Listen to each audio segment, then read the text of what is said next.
થઈ ગયું રેકોર્ડિંગ એમાં? Yeah, start થઈ ગયું 4, 5, 6. બરાબર સર. આ એક બાલ વાર્તા છે. બાલ વાર્તા સાહિત્યની વિશેષતા એ છે કે એમાં પશુઓ, પક્ષીઓ, પ્રાણીઓ એ બધાને પાત્ર બનાવ્યા છે અને એ બધાને જીવંત ગણી અને એની સાથે વર્તન કર્યું છે. તો આ વાર્તા જે આપણે કરીએ છીએ ને એમાં એક ડેટકી, એક કાકીડો અને એક હાથી એ એના પાત્ર છે.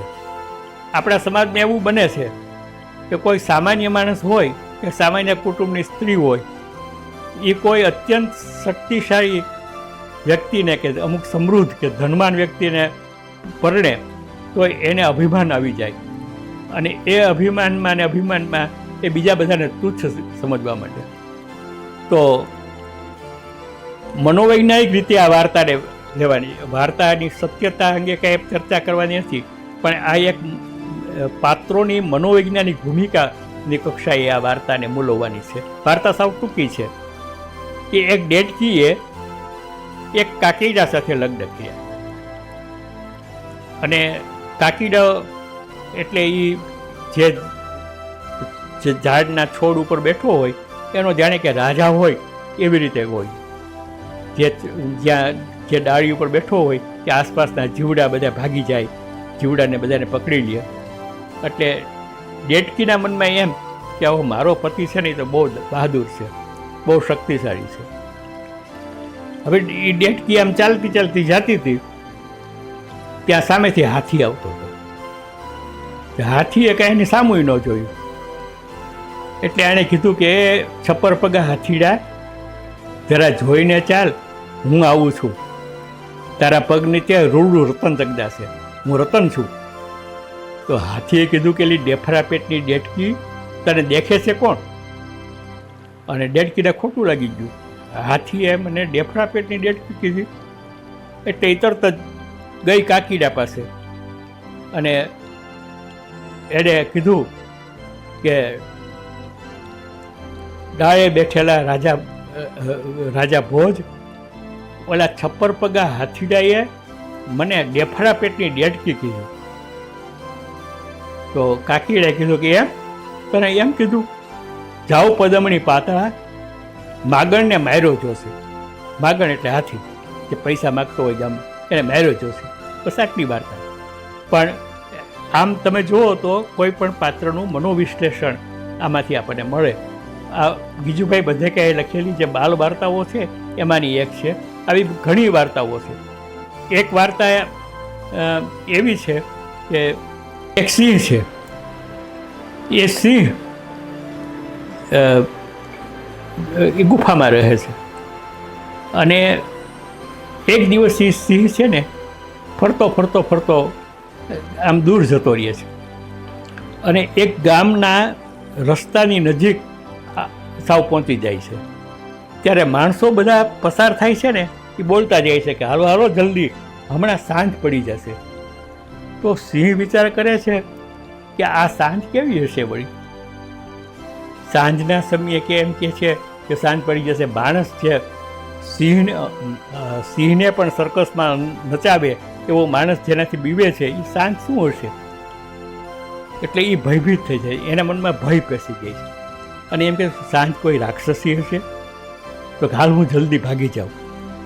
તો ભાગવાનો વિચાર કરે છે તો એને એમ થાય કે હું ભાગું અને મને સામી રાક્ષસી મળે તો મારું શું થાય?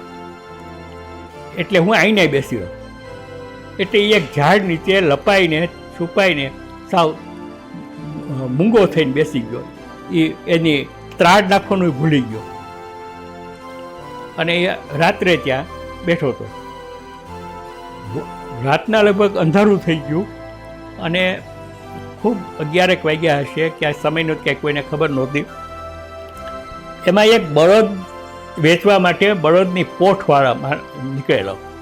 એની પાસે ઘણા બધા બળદ હતા અને એ બળદનો ક્યાંક મુકામ હતો જ્યાં સિંહ બેઠો હતો એથી થોડુંક દૂર. એમાંથી એક બળદ છૂટો પડી ગયેલો. એટલે એનો માલિક છે ને એ હાથમાં લાકડી લઈ અને એ બળદને શોધવા નીકળ્યો. એટલે એ આમ અંધારામાં આટા મારતો હતો ને ત્યાં એણે આ ઝાડ નીચે કાંઈક જનાવર બેઠું હોય એવું જોયું. એટલે એ લપાતો છુપાતો પાછળથી જઈ અને લાકડી લઈને તૂટી પડવાના. હવે જો સિંહ એક ત્રાણ નાખે ને તો એ ભાગી જાય, પણ એને એ ભયભીત થઈ ગયો હતો, ગભરાઈ ગયો હતો, એટલે એ કાંઈ બોલી શક્યો નહીં અને મનમાં એકદમ એટલો બધો ગભરાઈ ગયો કે ઊભો થઈ ગયો. એટલે આને એમ માન્યું કે આપણો બળદ છે. એ એને લઈ ગયા અને બહુ માર્યો એને અને આગળ એને બેસાડી દીધો. અને સવારમાં એને વહેલા બધી આખી પોઠ ઉપડવાની હતી ત્યારે બધા જે બળદ હતા એની પીઠ ઉપર થોડું થોડું વજન નાખ્યું હતું. આના ઉપર એક ખૂબ વજન નાખ્યું અને એને સૌથી આગળ ચલાવ્યો. કોઈ જોતું નથી કે કોણ છે. આગળ સિંહ, એની પીઠ ઉપર આટલું બધું વજન અને પાછળ બળદિયા અને એની પાછળ બધા એના જે ખેડૂતો જે હતા, પશુપાલકો, એ વાતો કરતાં કરતાં જાય કે હવે આજ રાત્રે પકડી આવ્યો, એને બહુ માર્યો ને આમ ને તે બહાદુરીની વાતો કરતા હોય. અંધારામાં નીકળી ગયા હતા. પણ ધીમે ધીમે અજવાળું થયું અને એક ટેકરી પાસેથી પસાર થતા હતા ને ત્યાં ટેકરી ઉપર એક સિંહનું બચ્ચું બેઠું હતું. એણે જોયું કે આ શું, જંગલનો રાજા સિંહ, બળદની આગળ એની પીઠ ઉપર વજન. એટલે એણે ત્રાડ નાખી બાળક. એને ત્રાડ નાખીને એટલે સિંહને પોતાની ત્રાડ યાદ આવી. એણે પૂછ્યું સિંહ બાળે કે શું થયું છે મહારાજ, જંગલના રાજાની આ હાલત કેમ? એટલે આણે એના ત્રાડમાં જવાબ આપ્યો કે સાંજ પડી છે. પણ એ બે જણાએ સામસામી ત્રાડ નાખીને ત્યાં આ લોકોને ખબર પડી કે આ તો સિંહ છે. બધા પાછળ ભાગી ગયા અને સિંહને ખ્યાલ આવ્યો કે હું તો કાંઈ બળદ નથી, હું આ કોની આ વજન ઉપાડવા વાળો નથી, હું તો જંગલનો રાજા છું. એણે એની પીઠ ઉપર વજન તો ફેંકી દીધું અને પાછળ પોતાની ગુફામાં જતો રહ્યો. તો માણસ જો પોતાની જે શક્તિ છે, પોતાનું સત્વ છે, એ જો ભૂલી જાય તો શું પરિણામ આવે, એ આ વાર્તામાંથી આપણને શીખવા મળે.